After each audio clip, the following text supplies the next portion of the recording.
Di tepian utara Pulau Kalimantan, di antara hutan rimba yang diselimuti kabut pagi dan aliran sungai besar yang mengalir ke Laut Sulawesi, berdiri sebuah kerajaan yang kelak menjadi saksi perjalanan sejarah panjang Indonesia di Borneo. Namanya Kesultanan Bulungan. Wilayahnya membentang dari pesisir Tanjung Selor hingga ke pedalaman Sungai Kayan, meliputi dataran yang kini dikenal sebagai Kabupaten Bulungan, Tanah Tidung, Nunukan, Malinau, hingga Tarakan. Dari sinilah, selama berabad-abad, kebudayaan, perdagangan, dan kekuasaan bertemu membentuk satu peradaban khas di utara Kalimantan. Asal-usul Bulungan bermula dari kisah tentang seorang bangsawan dari Brunei Darussalam bernama Datuk Mencang, yang dalam perjalanan lautnya terdampar di wilayah pegunungan Kayan pada pertengahan abad ke-16. Di sana ia bertemu dan menikah dengan Asung Luwan, putri kepala suku Dayak setempat. Dari perkawinan dua dunia, Pengsaudi Zar Brunei dan kepala suku pedalaman Kalimantan, Iherl Subskis, keturunan yang kelak disebut sebagai Wira Bulungan, nenek moyang dari para raja dan sultan Bulungan. Datuk Mencang mendirikan sebuah pemerintahan kecil di daerah Baratan, antara tahun 1955 hingga 1961. Pemerintahan ini mula-mula bersifat kesukuan, berlandaskan adat dan gotong royong, dengan kepemimpinan yang masih sederhana. Namun dari sanalah lahir sistem pemerintahan yang teratur. Keturunannya Wira Digendung, dan kemudian Wira Amir memimpin dengan kebijaksanaan, mengembangkan perdagangan dengan kerajaan tetangga, termasuk Berau dan Brunei.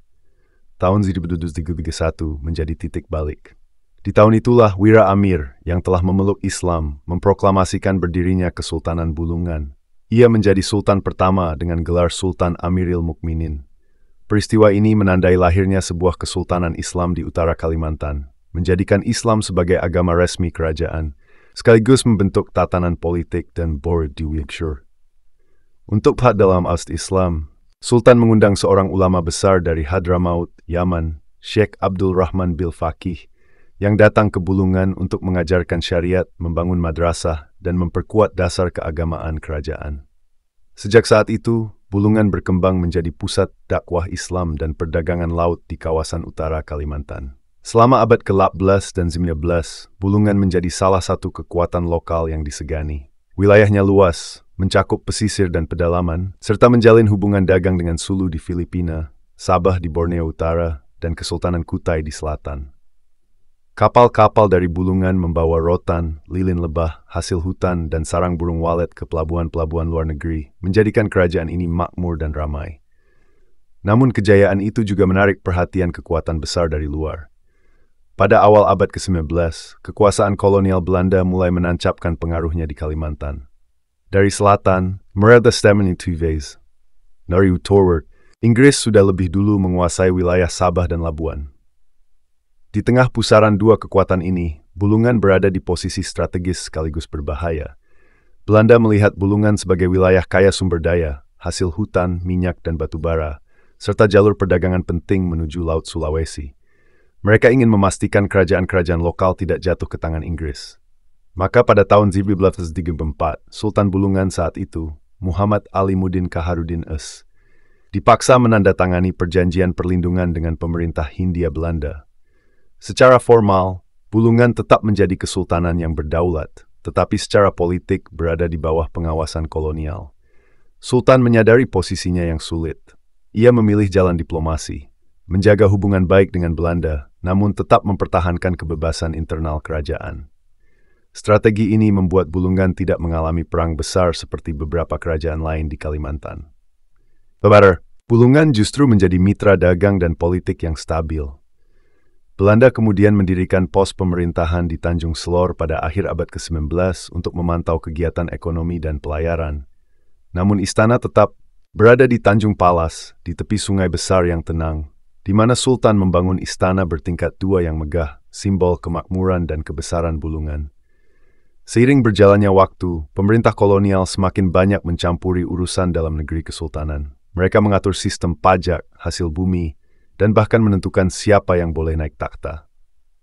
Para Sultan Bulungan menandatangani Korte Verklaring, pernyataan singkat yang menegaskan kesetiaan kepada pemerintah Hindia Belanda. Namun di balik dokumen itu, semangat kemandirian masih menyala. Sultan-sultan Bulungan tetap berusaha melindungi rakyatnya dari eksploitasi berlebihan dan menjaga keseimbangan antara kepentingan penjajah dan kesejahteraan rakyat. Pada masa Sultan Muhammad Khalifatul Adil, istana kerajaan dipindahkan ke Tanjung Palas pada tahun 1973. Disinilah Bulungan mencapai masa keemasan. Ekonomi tumbuh, perdagangan nubumatumestai lain dan tiap terjalin break. Sementara itu, ulama Suri Hadramaut Nensing Palembang datang mengajar agama dan menulis naskah keislaman, menandakan bahwa Bulungan tidak hanya pusat ekonomi, tetapi juga kebudayaan dan keilmuan Islam di utara Kalimantan. Menjelang awal abad ke-20, dunia mulai berubah cepat. Penemuan minyak bumi di Tarakan dan Pulau Bunyu mengubah wajah Kalimantan. Belanda melalui perusahaan BPM, Bata Afsha Petroleum Macapi, menguasai sumber daya itu. Sultan Bulungan kembali dihadapkan pada kenyataan. Kekuasaan ekonominya menyusut karena kontrol kolonial semakin kuat. Namun sekali lagi, para sultan memilih jalan damai bekerja sama dengan Belanda agar rakyatnya tidak menjadi korban konflik. Kebijakan ini terbukti bijak. Bulungan tetap aman dari perang besar dan rakyatnya hidup dalam ketenangan relatif hingga awal Perang Dunia II. Tapi ketenangan itu berakhir pada tahun 1942. Ketika bala tentara Jepang datang menyapu seluruh Kalimantan. Pendudukan Jepang membawa babak baru bagi Bulungan, masa ketiadaan, tetapi juga awal kebangkitan semangat nasional yang tak pernah. Ketika pasukan Jepang datang ke Kalimantan tahun 1942, mereka mengambil alih semua wilayah yang sebelumnya berada di bawah kendali Belanda. Tarakan menjadi target utama karena kekayaan minyaknya, dan pertempuran sengit pun terjadi di sana. Namun Bulungan yang terletak di pedalaman sungai relatif tenang. Tidak ada perlawanan besar, tidak ada penghancuran besar-besaran. Para pemimpin Bulungan memilih cara yang sama seperti para pendahulunya, diplomasi dan adaptasi. Mereka tahu melawan berarti kehancuran, tetapi bekerja sama dengan hati-hati dapat menyelamatkan rakyat dari penderitaan yang tidak perlu. Maka Kesultanan Bulungan menjaga hubungan baik dengan pemerintah pendudukan Jepang, selama mereka tidak mencampuri kehidupan adat dan keagamaan rakyat. Namun di balik tenangnya permukaan, semangat nasional mulai tumbuh.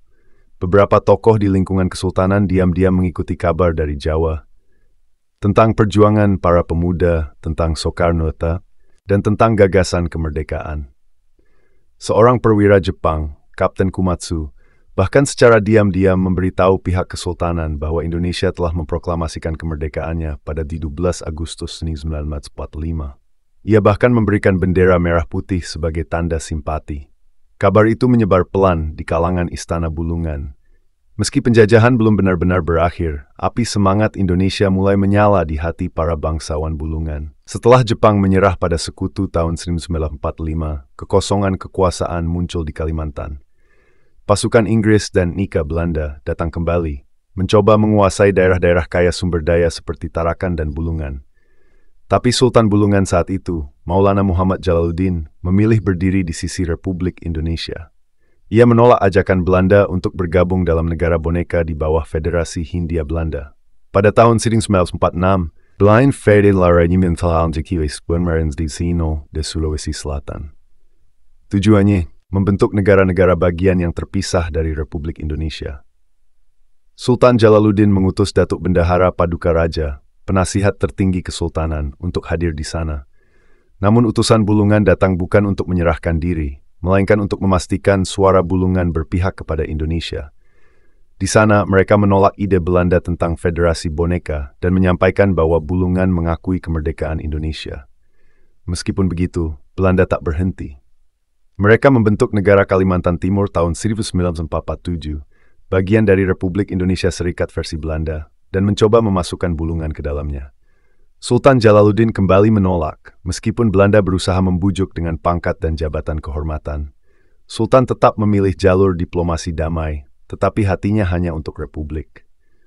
Tahun 1949 menjadi titik terang. Belanda mulai terdesak oleh tekanan internasional dan perjuangan rakyat Indonesia di seluruh negeri. Di tengah situasi itu, Kesultanan Bulungan mengambil langkah bersejarah. Pada 13 Agustus 1949, 4 tahun setelah proklamasi Indonesia, bendera merah putih untuk pertama kalinya dikibarkan secara resmi di halaman Istana Tanjung Palas. Upacara itu dipimpin langsung oleh Sultan Maulana Muhammad Jalaluddin. rakyat berbondong-bondong datang, para bangsawan berdiri berjejer, dan lagu Indonesia Raya berkumandang untuk pertama kalinya di Tanah Bulungan. Sejak hari itu, Kesultanan Bulungan bukan lagi kerajaan yang berdiri sendiri. Ia telah menjadi bagian dari Republik Indonesia. Beberapa bulan kemudian, tepatnya 27 Desember 1949, Belanda akhirnya menyerahkan kedaulatan kepada Republik Indonesia Serikat. Sultan Bulungan menolak ikut dalam struktur federal buatan Belanda dan secara terbuka menyatakan bahwa Bulungan hanya tunduk pada Negara Kesatuan Republik Indonesia. Tahun 1950, Sultan mengirim utusan resmi ke Yogyakarta, ibu kota sementara Republik, untuk menyerahkan mandat pemerintahan. Kesultanan Semarang berwafat. Demikian disebut Kesultanan resmi menjadi negara Indonesia. Menurut jasa besar dan kesetiaan Sultan, pemerintah pusat memberikan status istimewa kepada daerah itu. Bulungan ditetapkan sebagai daerah istimewa Bulungan, dengan Sultan Maulana Muhammad Jalaluddin diakui sebagai kepala daerah istimewa. Status ini mirip seperti Yogyakarta di Jawa. Sultan tetap memimpin, tetapi dalam bingkai negara Indonesia. Selama masa kepemimpinannya, Sultan Jalaluddin dikenal arif, religius, dan dekat dengan rakyat. Ia membuka sekolah, memperluas akses pendidikan, dan mendorong hubungan baik antara masyarakat pesisir dan pedalaman. Bulungan menjadi contoh harmoni antara tradisi kerajaan dan semangat republik. Namun tahun 1995 membawa duka besar. Sultan Jalaluddin wafat setelah hampir 3 dekade memimpin. Kepergiannya menyisakan kekosongan. Putranya, Datu Maulana Muhammad Al-Mamun, saat itu masih muda dan belum dinobatkan. Maka pemerintahan dijalankan sementara oleh Datuk Bendahara Abdul Hamid, seofisar senol Yathiraf Taftunguan. Presiden Soekarno mengeluarkan dekret 5 Juni 1999 mengembalikan UUD 1945 dan memulai masa demokrasi terpimpin. Dalam sistem baru itu, struktur daerah istimewa di luar Jawa mulai ditinjau ulang. Pemerintah ingin menyatukan semua daerah dalam sistem administrasi yang lebih sederhana dan sentralistik. Akhirnya dengan Undang-Undang Nomor 27 Tahun 1959, status daerah istimewa Bulungan dihapus. Bulungan ditetapkan menjadi Kabupaten Bulungan di bawah Provinsi Kalimantan Timur. Sejak saat itu, Kesultanan Bulungan kehilangan kekuasaan politiknya. Meski begitu, rakyat masih menghormati keluarga kerajaan. Istana di Tanjung Palas tetap menjadi simbol kebesaran dan sejarah. Upacara adat, peringatan Hari Kemerdekaan, dan kegiatan budaya masih sering dilakukan di bawah panji Kesultanan. Bulungan seakan hidup dalam dua dunia. Satu kaki di masa lalu kerajaan,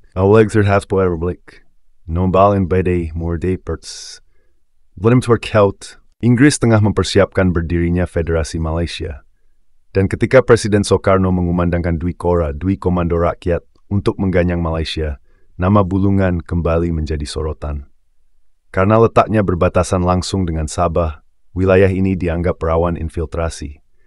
Di tengah gejolak konfrontasi itu, muncul kecurigaan bahwa sebagian bangsawan Bulungan memiliki hubungan dengan pihak Malaysia. Isu itu menjadi awal dari salah satu tragedi paling kelam dalam sejarah Kalimantan Utara. Tahun 1964, Kalimantan Utara berubah menjadi garis depan dalam ketegangan besar antara Indonesia dan Malaysia. Presiden Soekarno baru saja mengumumkan Operasi Dwi Kora, Dwi Komando Rakyat, yang menyerukan seluruh bangsa untuk ganyang Malaysia. Di sepanjang perbatasan Kalimantan Timur dan Sabah, pasukan militer Indonesia dikerahkan. Pos-pos baru dibangun, intelijen diperbanyak, dan setiap gerak-gerik masyarakat di perbatasan mulai diawasi dengan cermat. Di tengah situasi penuh curiga itu, nama Bulungan muncul di meja para komandan militer. Wilayah ini berada sangat dekat dengan perbatasan Malaysia, dan para bangsawan Bulungan diketahui memiliki hubungan darah dengan keluarga kerajaan di Sabah dan Sulu, hubungan lama sejak masa sebelum Indonesia berdiri. Hubungan itulah yang kelak disalahpahami dan menjadi bahan tuduhan bahwa Kesultanan Bulungan diam-diam bersekutu dengan musuh negara. Tuduhan itu datang tanpa bukti yang jelas, tapi dalam suasana politik yang panas dan militeristik, kecurigaan seringkali lebih kuat dari fakta. Sebagian pejabat militer menuduh para bangsawan Bulungan ingin memisahkan diri dari Indonesia dan bergabung ke Malaysia. Sebagian lagi menuduh mereka menyembunyikan senjata dan mata-mata asing. Padahal, tidak ada satupun penyelidikan resmi yang membuktikan hal itu. Pada bulan Juni 1964, laporan dari Kodam Aish Mulawarman yang saat itu dipimpin oleh Brigadir Jenderal Haryo Kecik sampai ke Jakarta. Isinya mencurigai adanya gerakan makar di Bulungan. Tanpa klarifikasi mendalam, operasi militer pun disiapkan secara rahasia. Tanggal 2 Juli 1964, dua perwira dari Kodam, Letnan B. Simatupang Kapten Buntaran, datang ke Istana Kesultanan di Tanjung Palas. Mereka diterima dengan tangan terbuka oleh pihak istana. Raja Muda Bulungan bersama keluarga dan para bangsawan menyambut tamu itu dengan ramah. Mereka makan bersama, berbincang, dan bahkan Sultan berkenan mengantar tamunya sampai ke tangga istana. Simbol penghormatan tertinggi bagi tamu negara. Tak ada yang menyangka, kunjungan itu adalah awal dari tragedi. Menjelang fajar 3 Juli 1964, pasukan bersenjata lengkap dari Batalion 512 Brawijaya mengepung seluruh area Tanjung Palas. Tentara memblokir jalan, memeriksa setiap rumah dan menahan siapapun yang dianggap mencurigakan. Masyarakat Bulungan yang tengah bersiap menunaikan salat subuh dikejutkan oleh suara teriakan dan derap sepatu tentara.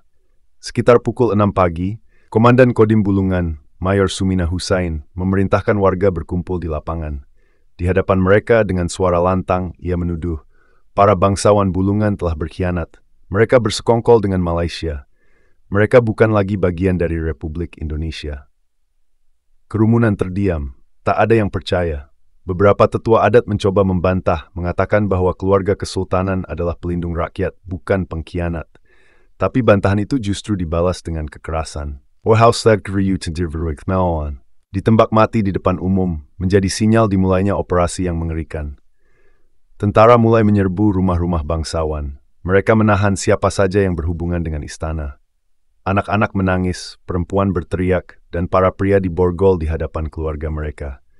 Satu persatu orang-orang yang dikenal dekat dengan kesultanan dibawa pergi, sebagian tidak pernah kembali. Pada pagi itu juga, Istana Bulungan diserbu. Bangunan 2 lantai yang megah itu, yang dulu menjadi pusat peradaban dan kebanggaan rakyat Bulungan, dijarah dan dibakar.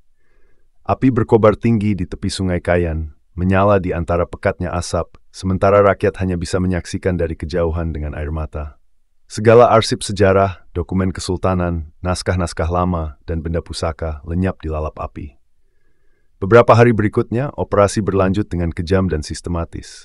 Pasukan menyisir kampung demi kampung, menangkap siapapun yang dianggap simpatisan istana. Menurut kesaksian seorang anak kecil berusia 20 tahun bernama Ibrahim bin Datu Bendahara, malam demi malam ia menyaksikan prajurit menyeret orang-orang dewasa ke truk-truk militer. Ia melihat darah di tangga istana dan mendengar jeritan yang tak pernah bisa ia lupakan seumur hidup. Sebagian korban ditembak di tempat, sebagian lagi dibawa ke sungai dan hilang tanpa jejak. Menurut berbagai catatan, antara 58 hingga 87 orang menjadi korban, termasuk anggota keluarga sultan, pejabat adat, tokoh agama, dan rakyat biasa yang setia kepada kerajaan. Namun tragedi belum berakhir. Pada tanggal 23 Juli 1964, pasukan militer kembali ke Tanjung Palas untuk menuntaskan operasi pembersihan. Sisa keluarga kerajaan, laki-laki, perempuan, dan anak-anak digiring ke tepi sungai. Mereka dikatakan akan dipindahkan ke tempat aman di Tarakan. Namun yang terjadi justru sebaliknya. Satu kapal mengangkut kaum pria dewasa, kapal lain membawa perempuan dan anak-anak. Di tengah perjalanan menuju laut terbuka, sekitar 30 bangsawan laki-laki dieksekusi di atas kapal dan jasadnya dibuang ke Laut Sulawesi. Tidak ada catatan resmi tentang di mana mereka dikuburkan. Tidak ada makam, tidak ada nama. Hanya laut luas yang menjadi saksi bisu penghilangan mereka. Setelah itu, tentara kembali memerintahkan penduduk untuk menghancurkan sisa-sisa istana. Rakyat dipaksa membongkar dinding, menebang tiang kayu ulin, dan membakar seluruh reruntuhan. Siapapun yang menolak dianggap berkhianat. Dan dalam beberapa hari, simbol kebesaran Kesultanan Bulungan yang telah berdiri lebih dari 2 abad, hilang dari muka bumi. Tragedi ini kemudian dikenal dengan nama Bultiken, singkatan dari 3 suku besar di Kalimantan Utara, Bulungan, Tidung, dan Kenyah, karena banyak dari mereka yang menjadi korban pembantaian. Tidak ada penyelidikan resmi, tidak ada pengadilan militer, tidak ada permintaan maaf. Semua lenyap dalam kabut sejarah yang dipenuhi rasa takut dan diam. Banyak keturunan keluarga kerajaan melarikan diri ke Suramisia. Di antara mereka, Datu Maulana Muhammad Al-Mamun, putra mahkota terakhir Kesultanan Bulungan, berhasil menyelamatkan diri dan mengungsi ke Malaysia. Ia hidup dalam pengasingan hingga tua dan tak pernah kembali ke tanah kelahirannya. Dengan kepergiannya, garis kepemimpinan Kesultanan Bulungan terputus. Rakyat Bulungan kehilangan pemimpin, kehilangan istana, kehilangan sejarah. Mereka yang selamat hidup dalam ketakutan selama bertahun-tahun. Bercerita pun dilarang. Menyebut nama kesultanan dianggap berbahaya. Sejarah Bulungan nyaris dihapus dari buku-buku pelajaran, seolah-olah kesultanan itu tidak pernah ada. Namun waktu terus berjalan. Di balik diamnya sejarah resmi, ingatan rakyat tetap hidup. Para tetua menceritakan kisah itu kepada anak cucu mereka dalam bisikan di tengah malam, agar tidak hilang ditelan waktu. Hingga akhirnya, ketika Indonesia memasuki era reformasi, tabir itu mulai terbuka sedikit demi sedikit. Pemerintah daerah membangun Museum Kesultanan Bulungan di Tanjung. Beberapa artefak yang selamat dikumpulkan, sisa meriam, kursi istana, dan foto-foto keluarga kerajaan. Masyarakat kembali memperingati hari jadi Bulungan, dan upacara adat Birau dihidupkan lagi sebagai penghormatan terhadap sejarah leluhur mereka. Namun luka itu belum sembuh. Bagi banyak keluarga, tragedi 1964 bukan sekadar sejarah, tapi kehilangan yang masih terasa hingga kini. Tak ada keadilan, tak ada kebenaran resmi, hanya kenangan dan doa yang tersisa.